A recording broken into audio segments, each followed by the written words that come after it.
తెలంగాణలో ప్రజలకు సేవ పేరిట తీసుకొచ్చిన వాలంటీర్ల వ్యవస్థ వైసీపీకి ఉపయోగపడితే వాలంటీర్లకు శిక్షణ పేరిట అస్మదీయులకు భారీగా ప్రయోజనం చేకూర్చారు. సర్కార్ సొమ్ముతో స్వప్రయోజనాలు పొందేందుకు సరికొత్త దోపిడీకి తెరతీశారు. అధికారికంగా ఈ విషయం బయటకు రాకుండా 274 కోట్ల రూపాయల దోపిడీ చేశారు. రామ్ ఇన్ఫో అనే సంస్థను ముందుపెట్టి వైసీపీకి ఎన్నికల వ్యూహకర్తగా పనిచేసిన ఐపాక్ కు నిధులు మళ్లించినట్లు ఆరోపణలు వస్తున్నాయి. వాలంటీర్ల శిక్షణకు ఎంపిక చేసిన రామ్ ఇన్ఫో శిక్షణ ఇచ్చిందైతే లేదు, కానీ ఆ పేరిట ఆ సంస్థకు సొమ్ములు చెల్లించారు. శిక్షణ కార్యక్రమాలను పరోక్షంగా జగన్ ఆత్మీయ సంస్థ ఐపాక్ ని చేపట్టింది. సర్కార్ చెల్లించిన 274 కోట్లలో సింహభాగం ఐపాక్ టీంకే వెళ్లింది అన్న ఆరోపణలు వెలువెత్తుతున్నాయి. ఇక ఇదో జగన్ మార్క్ దందాగిరి. చడీ చప్పుడు లేకుండా సాగిపోయిన దోపిడీ లోగుట్టు తాజాగా బట్టబయలింది.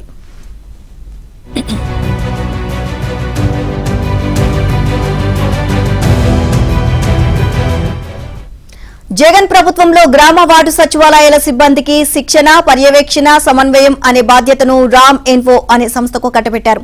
ప్రభుత్వం విధాన నిర్ణయం తీసుకోకముందే, స్పష్టమైన ఆదేశాలు ఇవ్వకముందే రామ్ ఇన్ఫోను ఎంపిక చేశారు. తనతో పాటు మరో 2 కంపెనీలను కలుపుకొని కన్సార్టియంగా రామ్ ఇన్ఫో ముందుకొచ్చింది. కన్సార్టియంలో Upadhi Techno Services Private Limited, Max Detective and Guarding Services Private Limited అనే కంపెనీలు ఉన్నాయి. సాధారణంగా ఒక సంస్థను ఒక ప్రయోజనం కోసం ఎంపిక చేసి కాంట్రాక్ట్ ఇవ్వాలనుకుంటే ముందుగానే కాలపరిమితి ఎన్నేళ్లు ఉంటుందో చెబుతారు. ఏడాది లేదా 2 ఏళ్ల కాలపరిమితిని నిర్దేశిస్తారు.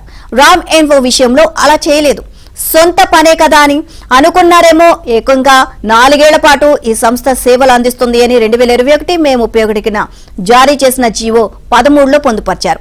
అంటే జగన్ ప్రభుత్వం ఉన్నంతకాలం ఈ కంపెనీ సేవలు కొనసాగుతాయని స్పష్టత ఇచ్చారు. ఏటా ఈ కంపెనీకి 68.62 కోట్ల రూపాయలు చెల్లించాలని ఉత్తర్వులో పేర్కొన్నారు.